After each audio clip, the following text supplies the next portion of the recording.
Hello दोस्तों, मैं विशाल स्वागत करता हूं आपको आपके यूपीएससी लेवल जीकेपी चैनल पे। दोस्तों, अभी हम पर्यावरण से कुछ वास्तुनिष्ठ प्रश्न यानी कुछ बहुविकल्पी प्रश्न देखे थे, जो कि बहुत अभी आगामी परीक्षा के लिए बहुत इंपॉर्टेंट हैं। तो इसी को आगे, इस श्रृंखला को आगे बढ़ाते हुए इसी पे एक सेकेंड वीडियो भी बना है, सेकेंड पीडीएफ भी बना है, जो कि बहुत महत्वपूर्ण है। आइए इसे देखते हैं। हमारी जो भी 5 तारीख को जो एग्ज़ाम होगा उसके लिए बहुत महत्वपूर्ण है ये।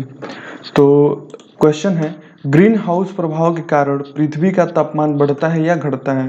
बढ़ जाता है। दोस्तों, इसमें जितने भी क्वेश्चन हैं वो सारे हमारे सिलेबस के क्वेश्चन हैं, ठीक है, जो कि बहुत इंपॉर्टेंट हैं। दूसरा क्वेश्चन, पर्यावरण का दुश्मन किस वृक्ष को कहा जाता है? यूकेलिप्टस को। तीसरा क्वेश्चन, ग्रीन हाउस प्रभाव क्या है? ग्रीन हाउस प्रभाव में सूर्य की किरणें पृथ्वी पर आ तो जाती हैं, लेकिन कार्बन डाइऑक्साइड गैस के घेरों के कारण वापस नहीं जा पाती। दोस्तों, ग्रीन हाउस इफेक्ट और ग्लोबल वार्मिंग, ये दोनों चीज़ें दोनों एक से ये रिलेटेड हैं, एक से जुड़े हुए हैं, इंटर रिलेटेड है दोनों, ठीक है। तो जब ग्रीन हाउस इफेक्ट बढ़ता है तो ग्लोबल वार्मिंग भी बढ़ता है, ठीक है। नेक्स्ट क्वेश्चन, राष्ट्रीय वन नीति के अनुसार कितने प्रतिशत भूभाग पर वन होना अनिवार्य है? तो 33%। ग्रीन पीस क्या है? ग्रीन पीस एक पर्यावरण योजना है। चिपको आंदोलन के पीछे मुख्य उद्देश्य क्या था? वनों की सुरक्षा। दोस्तों, हम लोगों को पता है कि चिपको आंदोलन जो है ये सुंदरलाल बहुगुणा ने चलाया था, जिसका मुख्य उद्देश्य था पेड़ों को कटने से बचाना। 7वां क्वेश्चन, संयुक्त राष्ट्र पर्यावरण कार्यक्रम यानी कि यूनाइटेड नेशंस एनवायरमेंट प्रोग्राम का मुख्यालय कहाँ है? तो यह है नैरोबी, केन्या में। नेक्स्ट क्वेश्चन, फोटोकॉपी मशीन में कौन सी गैस उत्पादित होती है? Ozone gas. 9th क्वेश्चन, वायुमंडल में को ओजोन परत हमारी रक्षा किन किरणों से करती है? परावैंगनी किरणों से। जलवायु परिवर्तन में किन गैसों की मुख्य भूमिका होती है? ग्रीन हाउस गैस की। नेक्स्ट क्वेश्चन, सर्वाधिक ओजोन क्षयकारी गैस कौन सी है? CFC, chlorofluorocarbon.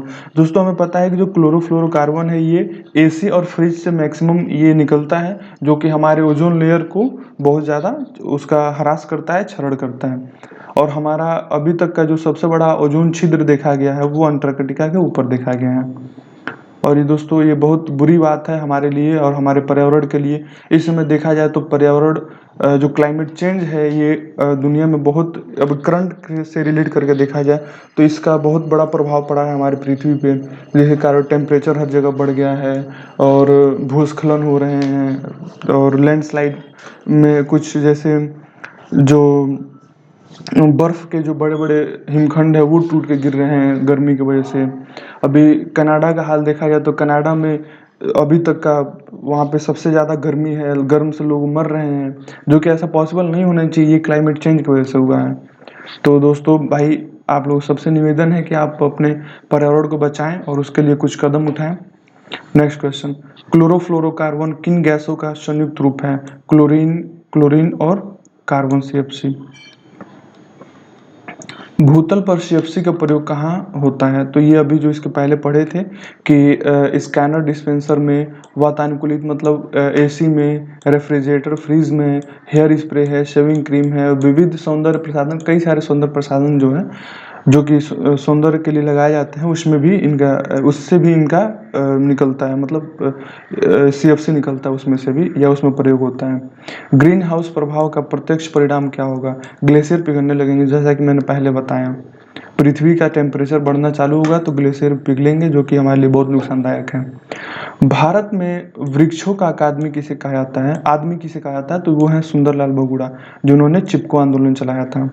नेक्स्ट क्वेश्चन, सर्वाधिक जैव विविधता कहाँ पाई जाती है? ट्रॉपिकल रेन फॉरेस्ट में, मतलब उष्णकटिबंधीय वर्षा वनों में, जो कि दोस्तों हमें पता है कि उष्णकटिबंधीय वर्षा वन जो कि भूमध्य रेखा से about 10 degree north to 10 degree south में पाए जाते हैं। और यहाँ पे रोज शाम को 4 बजे के आसपास में वर्षा होती है, और जिसके कारण यहाँ पे पानी कमी नहीं होती है, तो इसलिए इनको ट्रॉपिकल रेन फॉरेस्ट बोलते हैं दोस्तों, वर्षा वन बोलते हैं।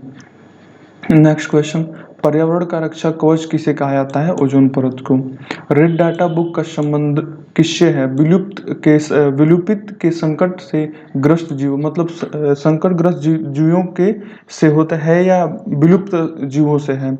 जिसमें मतलब जो भी जीव विलुप्त होने लगते हैं या विलुप्त हो जाते हैं उनको इस रेड डाटा बुक में सम्मिलित किया जाता है। विश्व का सबसे प्रदूषित नगर कौन सा है? वो है Mexico city. Environment education for kids USA में कहाँ पर स्थित है? विस्कॉसिन में। सीएनजी का फुल फॉर्म क्या है? Compressed natural gas.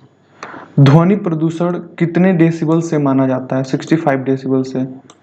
जल प्रदूषण को मापने के लिए कौन सा परीक्षण किया जाता है? बायोकेमिकल ऑक्सीजन डिमांड, मतलब बीओडी।